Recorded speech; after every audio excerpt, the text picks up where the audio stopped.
tragically cut short in 1968. Now I want to look horizontally at 1968, that entire awful year, with another star of MSNBC, Lawrence O'Donnell, who you'll see each night at 10 p.m. on The Last Word with Lawrence O'Donnell. Lawrence has written an absolutely riveting account of perhaps the most tumultuous year of my life, 1968, in Playing with Fire, the 1968 election and the transformation of American politics. It began, of course, in 1967 and continues into 1968. 2001 will be, for most Americans, the year of their greatest grief, but 9/11 actually brought America together, if only for a time. 1968 divided us in ways so deep and profound that the scars are still evidence. Lawrence O'Donnell, welcome. What do you make of the assessment, Lawrence, that 9/11 brought us together, but 1968 was our most divisive year? Yeah, absolutely, Hugh. And it was coming toward the end of a decade where we had all been brought together by tragedy on November 22nd, 1963, when President Kennedy was assassinated. There's a very, very similar feel to 9/11. But 1968, which saw two assassinations, Martin Luther King Jr. followed 2 months later by Bobby Kennedy, was completely divisive all the way through from start to finish. And those assassinations, Hugh, as you recall, did not have a kind of unifying emotional response to it. There was rioting after Martin Luther King Jr.'s assassination. There was a real dark disappointment and kind of hopelessness in many ways and among many people after Bobby Kennedy's assassination. And so it was a completely different year and a completely different experience that way. And it was, as you say, it was the most dramatic, the most chaotic, the most out-of-control presidential campaign we've ever had. And I know that younger people, when they hear that, they say, what about last year? What about 2016? And I would say 2016, Hugh, was an absolutely standard presidential campaign year. Everyone was trying to run the kind of corporatized, professional campaign that Richard Nixon invented in '68. Everyone except for one candidate. Other than that one very eccentric candidate, 2016 was a perfectly normal year. Well, in the middle of all this, we bookended with two huge surprises, Lawrence. You write about them both. Lyndon Johnson surprising the world with a speech that not even his speechwriters knew would include his withdrawal from the race, and then Russia invading Czechoslovakia at the very end of the campaign. You really can't ever imagine circumstances quite as wild as the riot of 1968. Well, yeah. Campaigns are always worried about the things they can't control and the surprises, the things that have nothing to do with them. And this was a year that was full of them from start to finish. And LBJ's surprise of deciding to drop out of the race. He had never announced, an incumbent president in those days would not have to announce his candidacy. It is just presumed that he'll go to the convention without competing in any primaries and he will be nominated. That's the way it was supposed to work. And so without ever having announced a campaign, although there was one underway, LBJ dropped out in the single most dramatic speech moment of the campaign, and no one knew he was going to do it except for Lady Bird, except for his wife and a couple of other people in the White House. But his Secretary of State, his Secretary of Defense, they didn't know it was coming. They were as shocked as the rest of us when we heard it. You know, Lawrence, one of the things I want to give you props for is that women who are at the side of their male candidates are often overlooked in the biographies of campaign years. You do not do that. In fact, you're the first person who really introduced me to Abigail McCarthy and the complete character that she was, how pivotal she was in the negotiations with Bobby Kennedy. And that continues with Lenore Romney. I wonder if you set out at the beginning of writing Playing with Fire to make sure that the women of '68 got their due as well as the men. Well, you know, a friend of mine, after reading this book, said to me, your next book should be a memoir. And I said, well, everything I write is a memoir. And I mean that in terms of the question you just asked, Hugh, because my introduction to professional politics and working in it was with Liz Moynihan, Daniel Patrick Moynihan's wife, as the campaign manager for his 1988 re-election campaign. And she invited me into that campaign to work on it.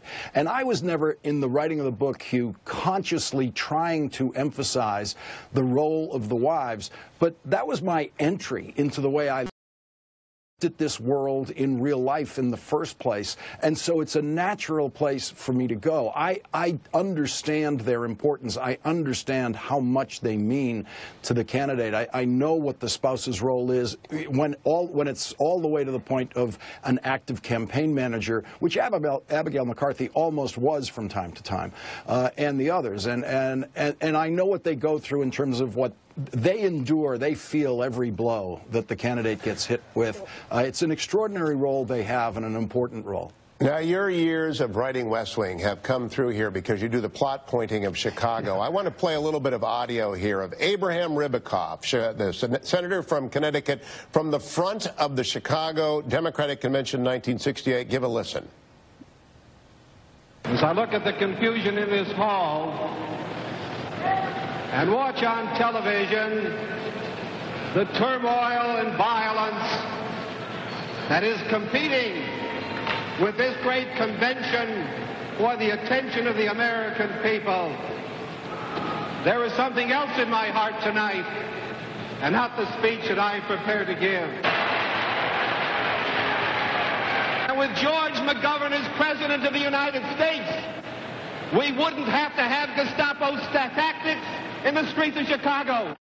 Gestapo tactics in the streets of Chicago, Lawrence. There is a chapter on Chicago in here which you cannot put down, and that is the moment at which Daley loses it. I don't know how long it took to write that chapter, but my hat's off to you. It reads like a thriller.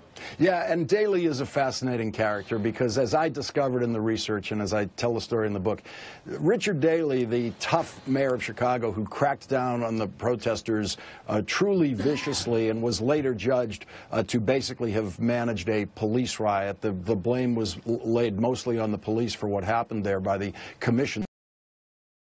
His first experience in his life, Hugh, with street protest in Chicago when he was a little boy, holding his mother's hand, marching for women to get the right to vote. That's the period that is spanned by the characters in this book. And Mayor Daley, when Abe Ribicoff said that, jumped up from his seat and screamed profane anti-Semitic comments at Abe Ribicoff. We could all lip read what he was saying, and for those who couldn't, the networks had lip readers on within the hour to tell you what Mayor Daley had just said.